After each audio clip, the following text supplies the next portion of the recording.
Bienvenue sur Ecorama, nous sommes toujours aux rencontres économiques sous le soleil aixois et j'ai le plaisir de recevoir Nicolas Dufourc, directeur général de BPI France. Bonjour Nicolas Dufourc.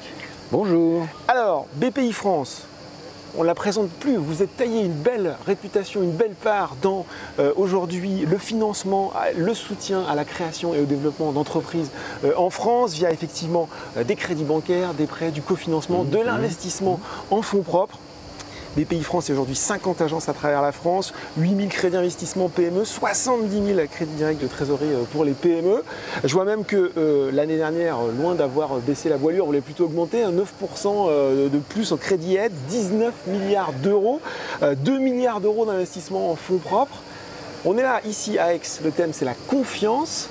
Allez, c'est BPI, le gage de confiance, on se sent bien en ce moment pour entreprendre en France, un peu grâce à BPI France. Bon, depuis le début, quand on a créé la banque dans cet hiver qui était très mélancolique, 2012-2013, on a axé toute notre action autour évidemment de l'efficacité opérationnelle d'une banque, mais également autour de la motivation psychologique des entrepreneurs d'aller beaucoup plus loin. On a la conviction, nous, que les entrepreneurs français, à peu près quelle que soit la taille d'ailleurs, ça peut être très haut, ne sont pas à leur niveau de potentiel, peuvent faire beaucoup plus. Et que le sujet n'est pas seulement financier. Il est vraiment dans les têtes, dans la confiance en soi, dans la nature même de l'ambition, et donc on travaille beaucoup là-dessus. On voit trop petit peut-être en France Oui, on a eu tendance à voir trop petit, absolument, à la fois par manque de confiance, et puis au fond aussi par une forme de culture qui fait que quand on n'est pas très gros, c'est pas très grave, quoi. Et donc nous, on est une banque qui incite au désir de puissance. Dream big. Dream big, absolument, voilà. Alors, et vous allez voir qu'on fait beaucoup de choses pour le faire. BPI France est souvent associé à l'innovation, à la tech. Il y a un autre volet sur lequel vous vous lancez finalement maintenant, c'est rebooster l'industrie française. Et on se dit, mais est-ce qu'ils ne sont pas un peu tombés sur la tête chez BPI France? Parce que nous, on regarde la presse, on voit les entreprises, les industries qui ferment les unes après les autres, Ford, Blanquefort, et on se dit, mais rebooster l'industrie en France, on n'arrête pas de pointer le manque de compétitivité des industries françaises, le retard dans la robotisation. Alors vous êtes tombé sur la tête? Non, on n'est pas tombé sur la tête. D'abord, une précision, la tech, ça représente que grosso modo 15% de nos actions. Fondamentalement, on finance toute l'économie française. BPI France, c'est BPI toute la France, depuis le créateur d'entreprise dans un quartier de la politique de la ville jusqu'à Peugeot. Bon, alors l'industrie, elle a cessé de décliner. Elle est en train de remonter. On ouvre plus d'usines qu'on en ferme. L'attractivité de l'industrie pour les jeunes est en train de remonter. L'industrie du futur, qui est en fait un mélange de logistique et de software dans les fabs, dans les usines, est tout à fait taillée pour les traditions françaises de l'ingénierie française. Donc on a absolument tous les moyens de gagner ces batailles-là, pour peu qu'on s'organise, et qu'à nouveau, on ait confiance en nous-mêmes. Qu'est-ce que c'est le Made in France de demain? Donc le Made in France de demain, d'abord le Made in France d'aujourd'hui, j'ai envie de dire. L'industrie n'est pas morte du tout. Pour moi qui passe ma vie dans tous les départements français, vous avez des PME industrielles, des ETI industriels magnifiques absolument partout. Alors bien sûr, c'est plus 20% du PIB, c'est 12-13% du PIB. Remonter à 20%, est-ce possible? Oui, c'est possible. Combien de temps ça prendra? 15 ans. Voilà. On est dans des. Alors, c'est ça l'ambition? Remonter à. Bien sûr. Alors peut-être pas 20% si vous voulez, mais en tout cas, remonter la part de l'industrie dans le PIB français, c'est bien sûr l'ambition. Et on n'a pas tellement l'habitude chez BPI France de se fixer des ambitions totalement impossibles. Nous, on pense que c'est tout à fait possible. Et c'est un mélange, encore une fois, d'outils de financement, de savoir-faire technologique, de haute technologie, dite technologie avancée, deep tech, je vais y venir, et puis par ailleurs, de professionnalisation aussi de l'ensemble du tissu industriel français, raison pour laquelle on est devenu le premier réseau français, j'ai envie de dire probablement européen, d'executive education pour patrons de PME. On a créé des écoles partout en France. On est en train de faire passer dans nos écoles, qu'on appelle des accélérateurs, 4000 entreprises françaises sur des promotions de 2 ans, avec un contenu intensif en consulting. Pour une révolution philosophique un petit peu de la façon dont on produit? Pour une double révolution, la compétence et la confiance. Voilà. Et donc je dis toujours, avant d'ouvrir le portefeuille, il faut ouvrir les cœurs. Et faire comprendre à un industriel qui fait 50 millions d'euros de chiffre d'affaires qu'en fait, il est gréé pour faire 150 et qu'on va le faire ensemble. Et que c'est tout à fait possible. Voilà. Ça passe par quoi cette nouvelle industrie? Quand même plus de robotisation? On n'arrête pas de pointer qu'on est en retard en France. Alors ça passe d'abord par le désir de puissance. J'insiste vraiment là-dessus.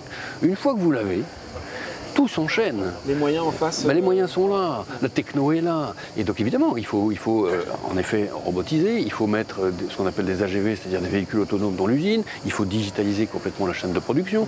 Ce n'est pas des investissements considérables. Vous savez, pour une PME moyenne, on parle de programmer une trentaine de milliers de lignes de code. Par rapport à un système ERP d'une boîte significative, comme j'ai pu le connaître par le passé, c'est rien du tout. Et donc, on est tout à fait dans l'univers des possibles.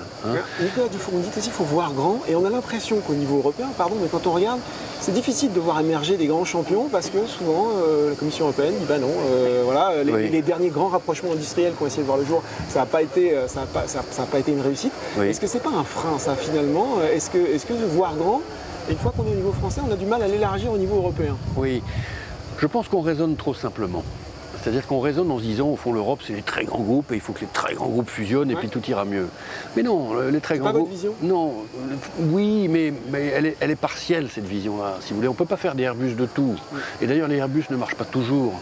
Les grands groupes, c'est le haut de la pyramide. Dessous, vous avez des centaines de milliers de PME qui forment la réalité de l'économie et de l'industrie européenne. Et c'est ces PME-là qu'il faut... Les ETI familiales, c'est le Mittelstand allemand et c'est le Mittelstand français. Le Mittelstand suédois, le Mittelstand suisse, néerlandais, polonais, etc. Bon, ces entreprises-là, imaginez simplement que vous les accompagnez pour que chacune d'entre elles double de taille. Vous explosez la part de l'industrie européenne dans la part de marché mondial. Vous les explosez. Or, pratiquement toutes peuvent le faire. Mais il faut voir que justement, si on garde des entreprises à cette taille, elles sont finalement vulnérables, elles risquent de se faire racheter par des entreprises plus grosses et qu'on perd ses compétences à un moment ou l'autre. Oui, bien sûr, mais vos questions sont toutes finalement parties d'un terrain qui est un terrain de négativité, j'ai envie de dire. C'est-à-dire que là, moi, je retourne tout. Ouais. Je retourne toutes ces chaussettes-là. La vérité, c'est que les PME françaises, les ETI françaises, sont consolidatrices. Elles peuvent racheter. Et d'ailleurs, elles rachètent énormément. Ce que je leur reproche au fond, c'est qu'elles rachètent plus en Chine, aux États-Unis qu'en Europe. Les Allemands investissent très peu en France, les Français très peu en Allemagne. Tout le monde investit aux US, tout le monde investit en Chine. Et ça vaut même pour les start-up. Vous êtes une start-up allemande, c'est plus facile d'aller direct aux US qu'en France. Vous êtes une start-up française, c'est plus facile d'aller direct aux US qu'en Italie, en Suède ou en Allemagne. Est-ce qu'on peut changer justement? Et donc c'est ça qu'il faut maintenant essayer de changer. Il faut d'abord redonner le goût de la consolidation européenne. Donc de faire... L'Europe, c'est notre pays. Voilà. Donc investir chez nous, en cross-border, d'une part, et d'autre part, simplifier la tâche de ceux qui veulent le faire. Voilà. Il faudrait théoriquement que acheter une entreprise dans le pays d'à côté qui est à 3 heures de TGV soit aussi simple ou plus simple que d'acheter une entreprise en Chine. Ça passe par des simplifications réglementaires, peut-être? Oui. Ça passe par... Et puis surtout, il faut qu'on apprenne à se connaître. Vous savez, pourtant, on pourrait dire que justement, en Europe, on commence à pas trop mal se connaître. Eh ben non. Là, le message que je peux livrer à ceux qui m'écoutent, là, c'est qu'on ne se connaît pas. Les familles françaises ne connaissent pas les familles allemandes, qui ne connaissent pas les familles néerlandaises, qui ne connaissent pas les familles italiennes. D'où votre initiative, justement, de rapprocher le milieu économique, notamment français et allemand. Oui, je pense que ça passe par là. Je pense que ça passe par là.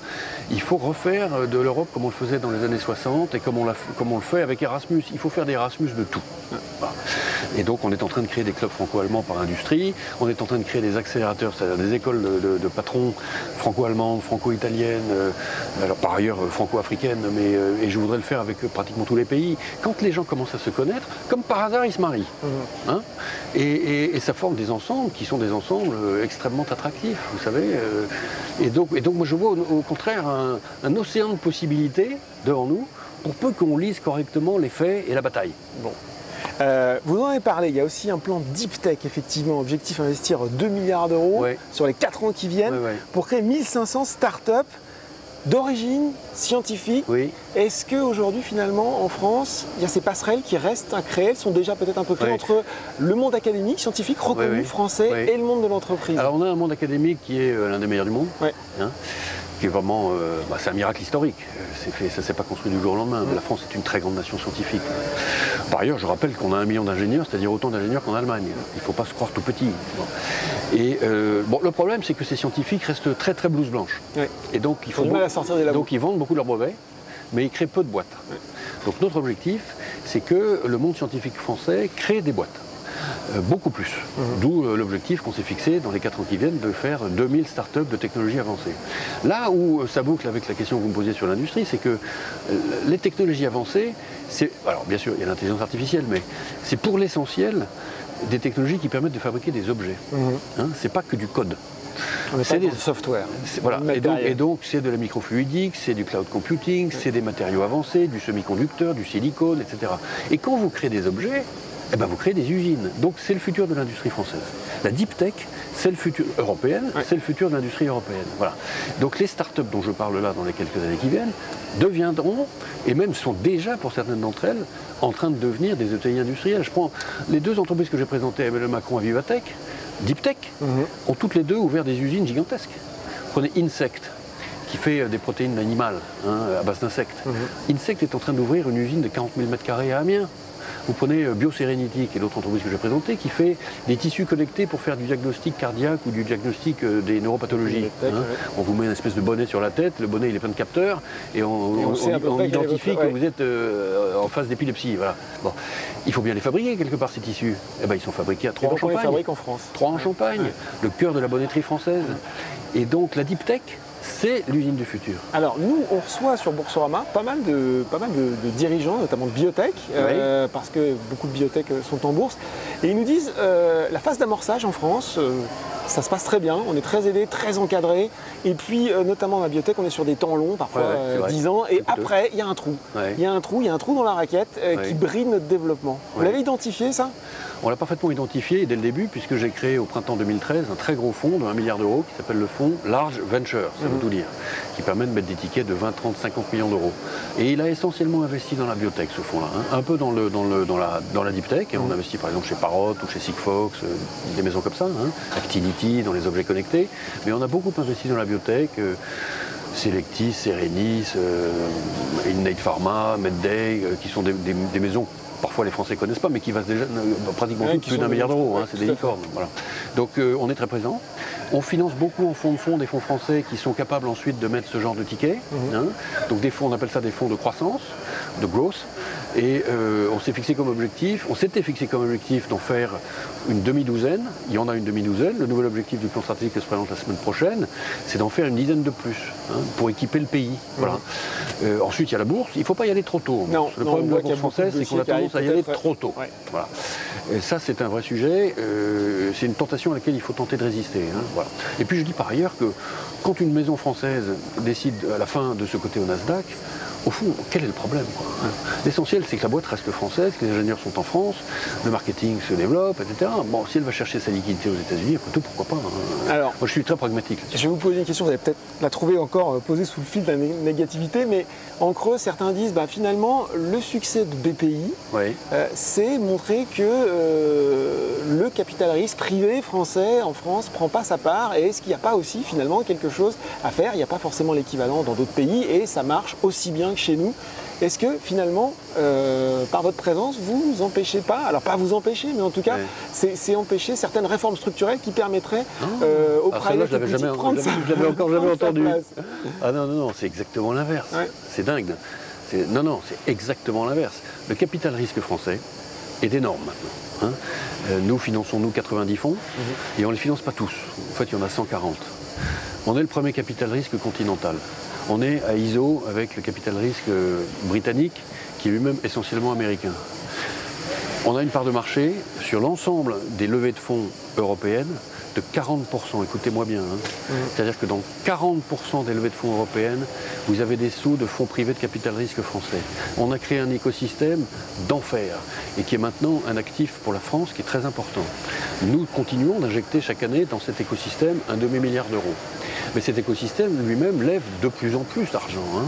Les levées, au fond, elles ont été multipliées par 5 depuis la création de la BPI. Et c'est de l'argent privé. Il se trouve que c'est la BPI, un peu comme quand il y a du gaz, vous mettez une étincelle, boum, on a été l'étincelle. Mais le boom a eu lieu. Et la boule de neige, maintenant, elle continue de progresser. Et donc, je pense, notre objectif, c'est que ça ne s'arrête plus. C'est que ça devienne autoportant. Et que le capital risque français attire de plus en plus de capitaux étrangers, notamment américains. Voilà. Et c'est ce capital risque-là qui est la base du biotope et de l'écosystème de la tech française maintenant. C'est quoi votre souhait à 5-10 ans, là en tant que directeur général de BPI France, de voir un champion français émerger, de voir un prochain, je ne sais pas, Facebook, Google, alors ça c'est peut-être un peu ambitieux, mais... Non, mais il y a plusieurs mondes. Il y a le monde de Zuckerberg. Dans le monde de Zuckerberg, le monde des très grandes plateformes qui connectent des milliards d'humains, la bataille a été perdue par l'Europe. Hein. Donc Quelle est la prochaine bataille à livrer, celle qu'on n'a pas envie de perdre? Exactement, vous avez raison. La question qu'il faut se poser, c'est on est dans le digital. Hein. Ouais. Ensuite, il y a l'industrie. Ouais. Mais dans le pur digital, au fond, il faut faire le consensus très précis en Europe entre les batailles perdues et les batailles gagnables. Bataille gagnable, Spotify, 30 milliards. Donc on peut faire des décaccords européennes. De musique suédoise. Il y a des quantités de plateformes qui sont des plateformes spécifiques, qu'on peut considérer de niche ou pas, mais qui n'ont pas été captées par les GAFA, et que les GAFA d'ailleurs ne capteront plus, parce que les GAFA sont aux limites maintenant de leur capacité, on va dire presque. De leur capacité et puis de leur gourmandise. C'est-à-dire que maintenant on va les arrêter. Et les Américains eux-mêmes sont en train de se poser la question de la fragmentation des GAFA, parce qu'ils sont vus trop dangereux. Il faut quand même se souvenir que le Brexit est une création du Facebook. Hein, donc ça commence à prendre non mais franchement, ça commence à prendre des formes démocratiques qui font qu'il va y avoir des retours. Donc il y a encore de la place pour regarder Cdiscount. Cdiscount, 30% de part de marché en France. C'est le seul pays au monde où Amazon n'a pas 90% de part de marché. Et dans l'industrie, c'est donc possible. Quelle bataille on a envie de gagner? La bataille de l'industrie, c'est au fond, il y a 50 milliards d'objets à connecter dans le monde de l'industrie. Il y avait 7 milliards d'humains à connecter. Bon, la bataille de la connexion des 7 milliards, bon, ok, donc c'est Microsoft, c'est Google, c'est Facebook, c'est Amazon, c'est Baidu. Il n'y a pas d'Européens, sauf dans les plateformes de niche dont j'ai parlé. La bataille dans l'industrie, c'est de connecter non pas 7 milliards, mais 50 milliards d'objets. Celle-là, on peut la gagner. Celle-là, on peut la gagner. Il faut juste qu'on s'organise bien entre nous, qu'on ait une lecture commune de la bataille, qu'on mette de gros moyens, et puis voilà, qu'on fonce. Vous êtes passé par Capgemini, Nicolas Dufour. Vous citiez souvent Serge Kempf comme exemple d'un dirigeant inspirant. Vous en avez d'autres qui, comme ça, peut-être plus jeunes aujourd'hui, ceux que vous rencontrez notamment. Ce que j'ai beaucoup aimé chez Serge, c'est qu'il a résisté sans cesse à la tentation de vendre sa boîte à IBM. Quoi. Et il a dit, mais moi, attendez, vous ne m'avez pas compris. Et aujourd'hui, Capgemini rachète Altran. Mais je veux être numéro 4 mondial. Qu'est-ce qui m'empêcherait d'être numéro 4 mondial? Pourquoi voulez-vous que je devienne américain? Voilà, c'est ça que j'aimerais entendre plus souvent, et je commence à l'entendre. Je commence à entendre beaucoup. Ça que vous voulez insuffler. Beaucoup, j'entends beaucoup maintenant de patrons de start-up qui sont inspirés par l'idée de changer le monde, et de changer le monde à partir de l'Europe, hein, sans être forcément obligé de devenir le ventriloque des autres. Eh bien voilà, merci beaucoup Nicolas Dufour, directeur général de BPI France, d'avoir été sur Ecorama avec nous aujourd'hui.